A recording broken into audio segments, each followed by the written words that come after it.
pinagkakasya na lang.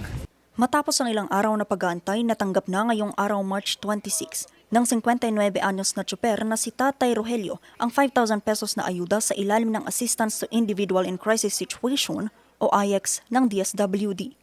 Isa lamang siya sa higit 1,900 PUJ drivers sa Baguio City na target mabigyan ng ayuda. Sa kabila nito, malaking pasakit pa rin daw sa kanyang mahal na presyo ng mga produktong petrolyo. Ang dati kasi nitong kita na halos 1,000, ngayon naging 400 pesos na lamang. Mahirap na kasi sa kalahati nung kita namin pupunta lang sa gasolinahan. Sobrang tulong po sa aming mga drivers po. Sobrang tulong po.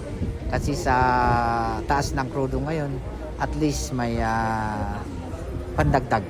Kayo po? Ang sobrang hirap, ma'am, wala nang maiuwi talaga. Sa lahat ng wala talagang maiuwi. Kasi ang krudo namin ngayon is 3,000 plus na. Oo, yung iba nga hindi na nagpo-full tank nang dahil sa taas ng krudo. Bagamat may ayuda, batid ng iba't ibang asosasyon ng mga jeepney sa Baguio City ang pagkalugi ng ilan sa kanilang mga kasamahan. Dahil depende sa ruta may mga nag-i-express ngayon dahil sa mahal ng crudo hindi na sila nag-i-express. Kaya ma-observe natin yung mga in each barangay, makikita natin na may mga nagpipila na mga pasaheros kasi yung mga express hindi na sila nag-i-express. Kaya naman panawagan nila na mamagitan ng pamahalaan para kontrolin ang presyo ng langis. At kahapon isinabatas na ni Pangulong Ferdinand Marcos Jr. ang Republic Act 12316 na magbibigay kapangyarihan sa kanya na suspindihin o bawasan ng excise tax. Bagamat pasado na, hindi pa raw ito agad-agad maipapatupad ayon sa Malacanang. It will take effect after 15 days upon after its publication.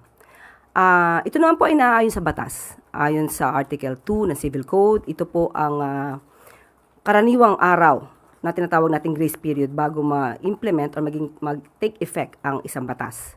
Pag-aaralan din daw ng Department of Energy kung magkano ang ibabawas sa presyo ng langis kapag ipatutupad na ito.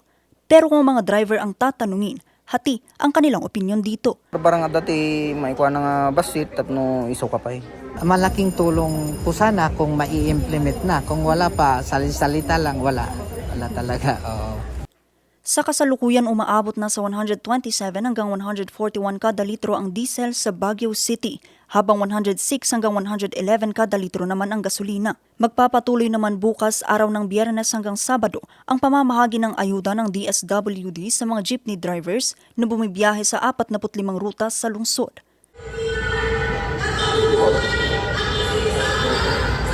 Samantala, kinalampag naman ng protesta ang iba't ibang lansangan sa bansa sa pagsasagawa ng piston at iba pang grupo ng tigil pasada simula ngayong araw hanggang bukas March 27.